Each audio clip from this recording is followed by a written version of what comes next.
Estamos de nuevo con otro video más de Vision Trek. En este video vamos a comenzar a hablar sobre las emociones desde la Trek. El título que he puesto acá son emociones adaptativas y desadaptativas. Justamente vamos a ver de qué tratan estos dos tipos o dos grupos de emociones que he puesto en el título. El coste de provocarse sentimientos de pánico, ira o autocompasión es enorme. En tiempo y dinero perdidos, en esfuerzo malgastado innecesariamente, en angustia mental fuera de lugar, en el sabotaje de la felicidad de los demás, en el estúpido desperdicio de placer potencial a lo largo de la única vida, sí, la única vida que tendrá jamás. ¡Qué despilfarro! ¡Qué innecesario! Recordá este esquema que habíamos visto en videos anteriores. Pero antes, una pequeña aclaración de lo que acabamos de ver anteriormente. Esto de qué despilfarro, qué innecesario. Vamos a ver que hay emociones que nos ayudan en nuestra consecución de metas, en nuestra consecución de objetivos, en nuestros valores, etc. Hay emociones que nos ayudan, que son necesarias, siempre todo entre comillas. Y hay otras emociones que vivimos, que nos perturban, que nos hacen sentir mal, bueno, no necesariamente mal, pero que nos alejan de nuestros objetivos, de nuestras metas. Entonces esas son innecesarias. A eso se refiere la frase anterior. Bien, volviendo a este esquema. Tenemos por un lado el organismo, que dentro del organismo podíamos distinguir la cognición, la emoción y la conducta. Recordemos que cuando hablamos de conducta nos estamos refiriendo más que nada a la parte motora, dado que tanto las cogniciones, o sea, los pensamientos, las emociones, las reacciones fisiológicas, todo eso podrían ser determinados como conducta, pero en este esquema que estamos viendo, la palabra conducta va a referir más a lo motor, a la acción que se toma, ¿sí? El organismo, al interactuar con el entorno, va a generarse, va a producirse en él emociones, cogniciones y conductas. También, al conseguir metas, al alejarse o al acercarse a sus metas, también van a generar cogniciones, conductas y emociones. Y al mismo tiempo las metas también en parte son propuestas por el entorno. Esto ya lo habíamos visto anteriormente, ¿sí? El organismo se plantea metas, también el entorno propone metas, el organismo interactúa con el entorno, va hacia el entorno, pero también a veces es el entorno el que viene hacia nosotros y nosotros vamos hacia las metas y las metas también generan un feedback, una retroalimentación, ¿sí? Bien, veamos este esquema que armé, que no es el más bonito de todos, pero me pareció didáctico para poder hablar de las emociones.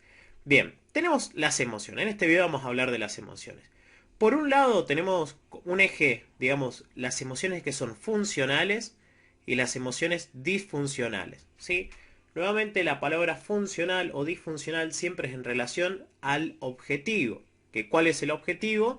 La consecución de metas. O la consecución de valores, depende desde dónde se lo quiera abordar. Pero si esta emoción me funciona, si esta emoción me sirve para conseguir determinadas metas, vamos a hablar de emociones funcionales, de lo contrario, disfuncionales.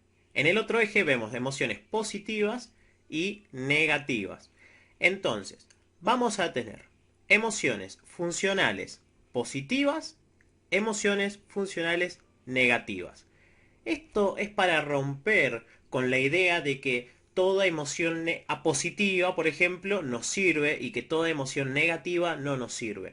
Porque esto no es así y esto es raíz de muchos problemas que acarreamos porque vivimos en una cultura donde básicamente se nos impone que no tenemos que sentir emociones negativas, que tenemos que sacar de nuestra vida las emociones negativas y que tenemos que tener siempre pensamiento positivo, pensar en positivo, sentir en positivo, pero no siempre lo positivo es funcional.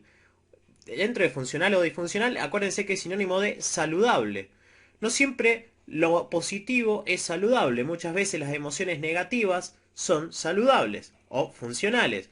Acá pongamos el ejemplo de emociones negativas funcionales. Tenemos el dolor, la tristeza, la frustración, la incomodidad, el malestar. Veamos un ejemplo. Si yo no sintiera dolor ante algo, por ejemplo, físico, como puede ser tocar el fuego. Por ejemplo, está la hornalla prendida, yo pongo la mano y me quemo. Si yo no sintiera dolor, básicamente me prendería fuego la mano, se me caerían los dedos o haría un desastre. A nivel emocional también se puede ver. Por ejemplo, la tristeza.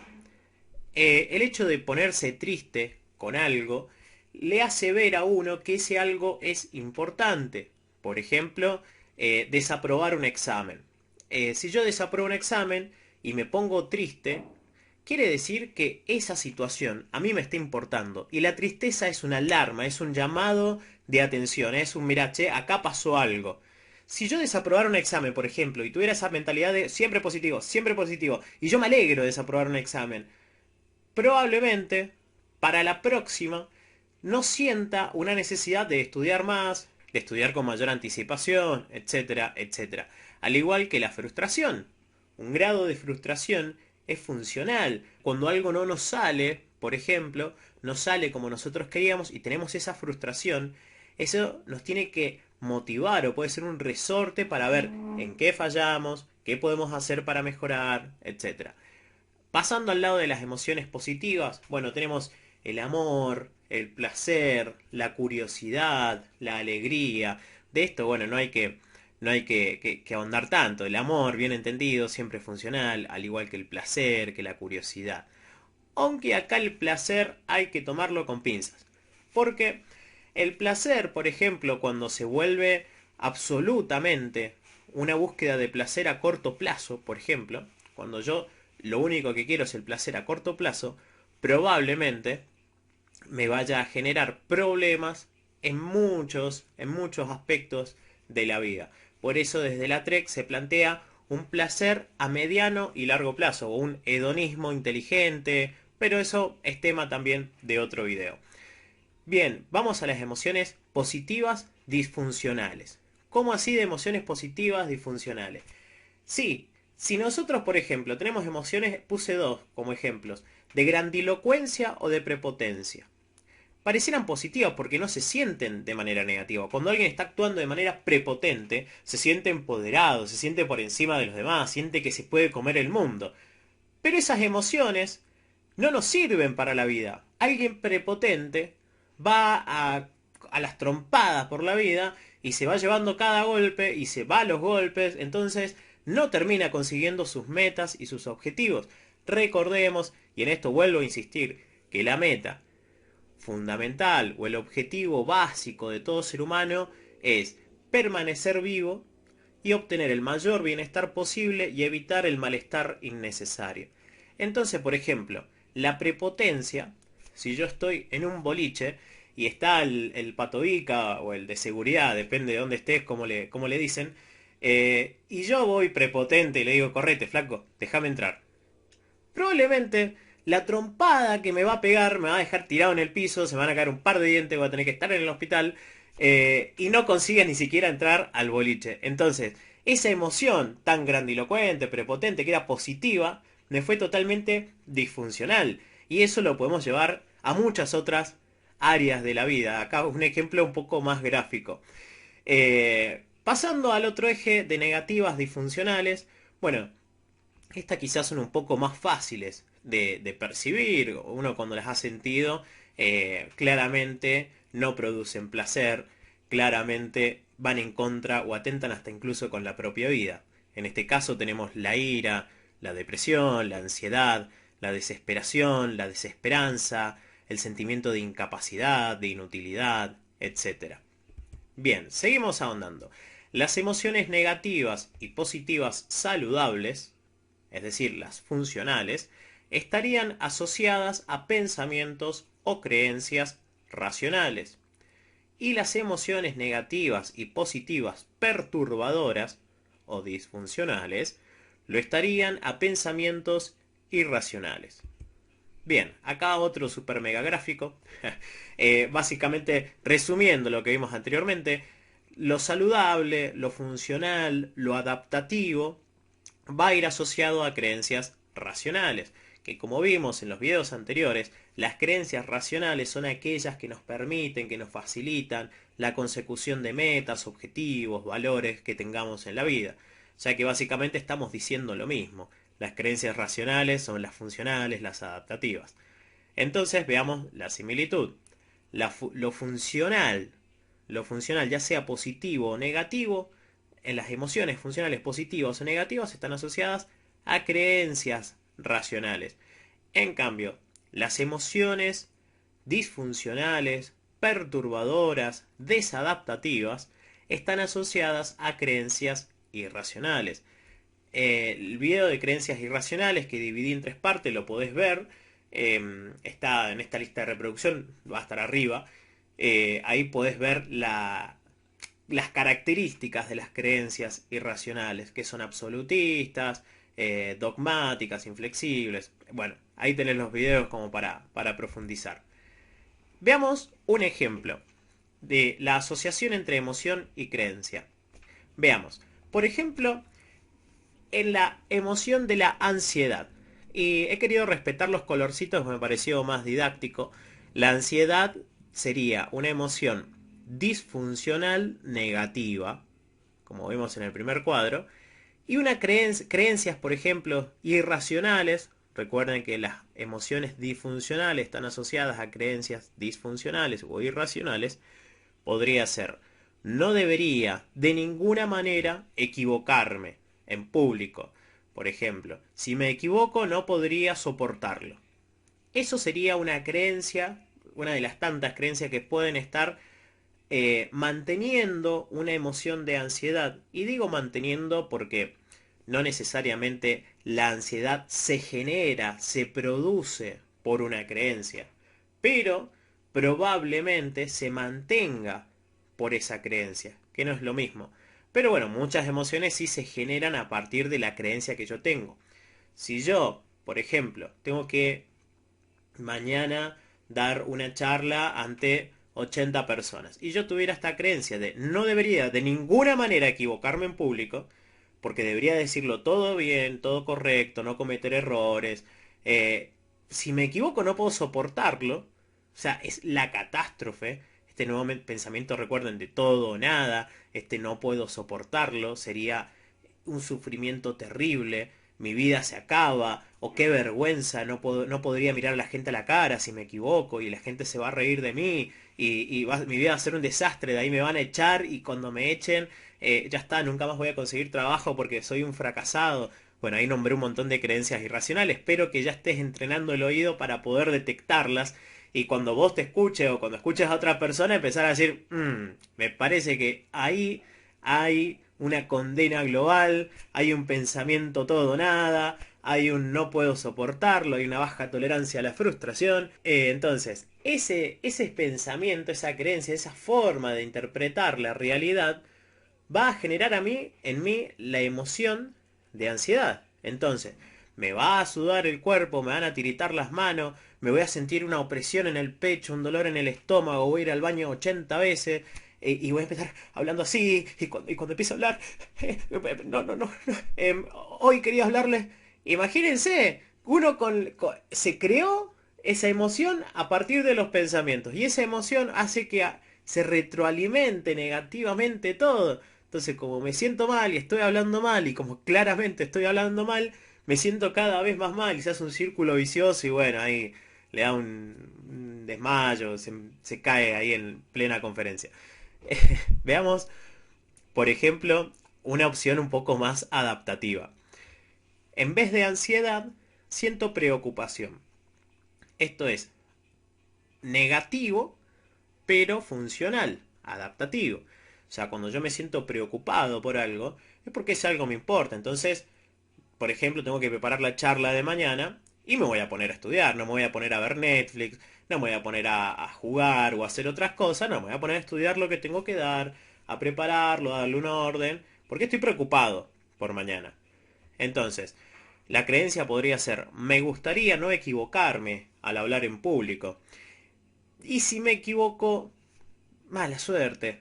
Voy a poder soportarlo. Probablemente me ría. Y si la gente me dice a alguien del público: no, vos estás equivocado, y por ejemplo, no sé, se enoja porque me equivoqué. Porque hay gente que cuando alguien se equivoca se enoja. Entonces me empieza a insultar a mí personalmente, no, vos sos un tarado, ¿cómo podés ser que estés hablando y estés equivocado? ¿Cómo? Y, y bueno, mala suerte. ¿Voy a poder soportar eso? Sí. Probablemente dentro de 3 4 años ni me acuerdo de esa charla. Y si el resultado no es bueno, y trataré de mejorar, pero tampoco es el fin del mundo. A ver, es una charla. A ver, hay cosas más importantes. Pero bueno, voy a intentar no equivocarme. Siempre está la posibilidad, entonces, ¿para qué preocuparme de algo que no puedo controlar? Voy a preocupar de algo que sí puedo controlar. Veamos la diferencia de acento. ¿Cómo me voy a presentar entonces mañana? Tal vez que tenga un poco de ansiedad, porque es una activación fisiológica normal, pero bueno, me voy a sentar y esa misma sensación de ansiedad me va a despertar un poco más, me va a estar un poco más atento, mis sentidos se van a abrir un poco más, entonces probablemente rinda hasta mejor. Y con esas emociones uno está preocupado, bueno, llega, listo, me asesoro de que esté todo bien y ya está, y arrancamos. ¿Y qué pasa si me equivoco? Y bueno, pido disculpas, y si se te enoja, no, sos un tarado, bueno, sí, puede ser, tiene razón, pido disculpas, me corrijo. Como dijo acá esta persona, lo que acabo de decir no es correcto, y ya está, no pasa nada, o sea, todo el mundo se equivoca. Entonces, ahí ven el tono, la diferencia. Bien, vamos con otro ejemplo más y terminamos el video para no hacerlo tan largo. Veamos con el caso de la depresión, por ejemplo. Que bueno, no vamos a entrar a describir qué es la depresión, pero por ejemplo, una de las creencias, por ejemplo, que puede influir, que puede estar sosteniendo un cuadro depresivo, no quiere decir que sea la única ni que sea la causa, bien, puede ser, por ejemplo, mi pareja no me debería haber dejado. Vengamos el caso de alguien que lo dejó la pareja. Encima, por ejemplo, lo dejó por otro. Estoy seguro que no valgo y que jamás conseguiré a alguien que me ame. Con ese tipo de creencias, bueno, vemos acá de condena global, el no me debería, esto de que... Bien, no vamos a entrar en esos detalles, pero con ese tipo de creencias, la emoción depresiva, emociones depresivas, son algo que es un poco lógico tener esas emociones cuando uno interpreta la realidad así. Veamos la diferencia con la tristeza, que es una emoción funcional negativa. Vean que he tratado de poner siempre funcionales negativas como para que veamos que no es malo o bueno. Acá en psicología no hablamos de malo o bueno. Hablamos de saludable, no saludable, adaptativo, desadaptativo, funcional, disfuncional. Tristeza, por ejemplo, siento mucho que me hayan dejado. Después de un tiempo, estaré mejor preparado para una nueva relación. Veamos cómo nos sirve este sentimiento de tristeza, esta emoción de tristeza, porque nos va a hacer volver hacia nosotros mismos, nos va a hacer, quizá con un poco de dolor, pero nos va a hacer reflexionar sobre qué hicimos bien, qué hicimos mal, qué fue lo que nos gustó de la relación, qué se puede salvar, qué no, qué extraño, qué no extraño, qué voy a hacer ahora con una nueva pareja, voy a salir a buscar pareja, me voy a centrar en otras cosas. Entonces la tristeza es un parate, es un, a ver, volvamos, reflexionemos. Entonces, nuevamente, es una emoción negativa funcional. La depresión, en cambio, lo único que nos va a hacer es estar tirado en la cama, llorando, rumiando, como se dice, rumiando, es todo el tiempo pensando sobre lo mismo, dándole vuelta a lo mismo, y que no valgo y que no sirvo. Y si no valgo y no sirvo, ¿para qué voy a salir a buscar a otra persona? ¿Para qué me voy a hacer un Tinder? Si no valgo, no sirvo, jamás voy a conseguir pareja, nadie me va a querer, soy horrible. Entonces, eso retroalimenta, como tengo esa creencia de que soy horrible, no hago nada, no tomo acción. Y como no tomo acción, nadie me habla. Y como nadie me habla, refuerzo la creencia de que nunca voy a conseguir pareja. Y como no sigo consiguiendo pareja, vuelta a lo mismo y vuelta a lo mismo. ¿Ven la diferencia? ¿Ven la diferencia de tono? Bien, este video nuevamente es introductorio. Las emociones es del tema central, es el tema fundamental del ser humano, porque justamente cuando uno va a terapia, por ejemplo, va porque se siente mal. No porque no, mirá, quiero analizar mis creencias que tengo respecto al mundo. No, si las creencias que tenemos respecto a la realidad no tuvieran en nosotros una repercusión emocional, la verdad que estaríamos bárbaros. Si nosotros las emociones pudiéramos controlarlas, manejarlas, decir me quiero sentir así, estaríamos bárbaros, pero no. Lo que atraviesa la dificultad del trama de la vida humana son las emociones. En los próximos videos vamos a seguir profundizando sobre la Trek, sobre qué propone la Trek, sobre cómo podemos cambiar esto, sobre cómo podemos mejorar nuestra vida para tener una vida más saludable, con emociones saludables, con creencias saludables, con relaciones saludables. Muy bien. Espero que te estén gustando los videos, estoy recibiendo nuevamente buenos comentarios, me alegra muchísimo. Y nada, ponele me gusta y todas esas cosas. Y seguime en Facebook, en Visión Trek, que ahí también podemos seguir interactuando. Muchísimas gracias.